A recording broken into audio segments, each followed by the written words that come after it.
आप इस बात पर यकीन नहीं करोगे, पर क्या आपको पता है इंडिया में 1 करोड़ का घर लेने के लिए आपको कितने पैसे कमाने पड़ेंगे? पहले तो आपको उस 1 करोड़ में 5% जीएसटी जो हुआ 5 लाख रुपए, फिर रजिस्ट्रेशन के लिए स्टैम्प ड्यूटी जिसमें आपका 3 से 4 लाख का खर्चा आएगा। टोटल हुआ 1 करोड़ 8 लाख रुपए। अब आप जो पैसे कमाते हैं उस पर भी आप इनकम टैक्स देते हैं। टैक्स स्लैब के हिसाब से 30% तक का टैक्स, 15% सरचार्ज और 4% सेस। और ये सारे टैक्सेस भरने के बाद अगर आपको 1 करोड़ 8 लाख रुपए चाहिए तो उसके लिए आपको 1 करोड़ 60 लाख रुपए तक कमाना पड़ेगा। मतलब 1 करोड़ का घर आपको कुछ 1 करोड़ 60 लाख में पड़ेगा। पर टैक्स सिर्फ आपसे नहीं लिया जाएगा, जो व्यक्ति इस घर को बेच रहा है उससे भी गवर्नमेंट टैक्स लेगी।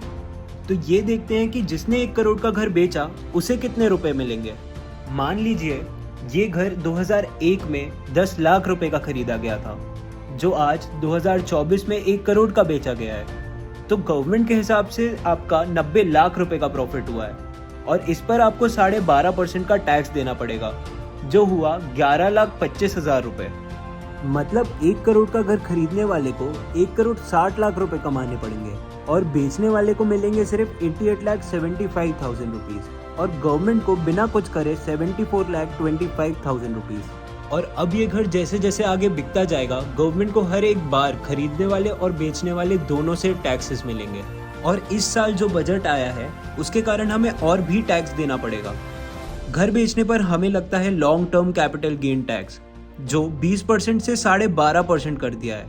पर हमें अब भी ज़्यादा टैक्स भरना पड़ेगा क्योंकि अब हमें इंडेक्सेशन का फ़ायदा नहीं मिलेगा। इंडेक्सेशन का मतलब है महंगाई के हिसाब से प्राइसेस को एडजस्ट करना। आज से 20 साल पहले चीज़ों के दाम काफ़ी कम थे, जो अब महंगाई बढ़ने की वजह से काफ़ी बढ़ गए हैं। ऐसा माना जाता है कि एक मिडिल क्लास फैमिली को घर चलाने के लिए 10 ग्राम गोल्ड की कीमत की ज़रूरत होती है।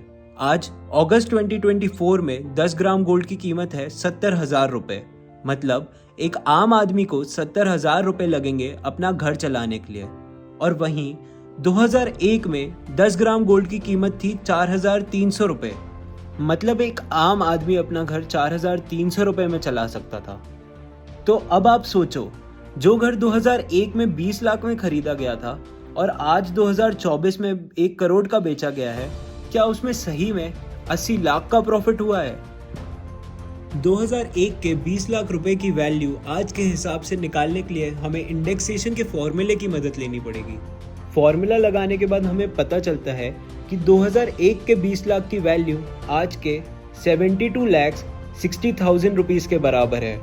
मतलब हमें घर बेचने पर सिर्फ 27,40,000 का प्रॉफिट हुआ, जिस पर 20% टैक्स हुआ 5,48,000 रुपीज़।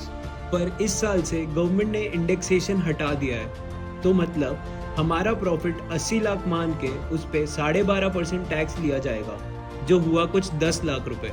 मतलब टैक्स 20% से 12.5% होने के बाद भी हमें अब ज़्यादा पैसे भरने पड़ेंगे।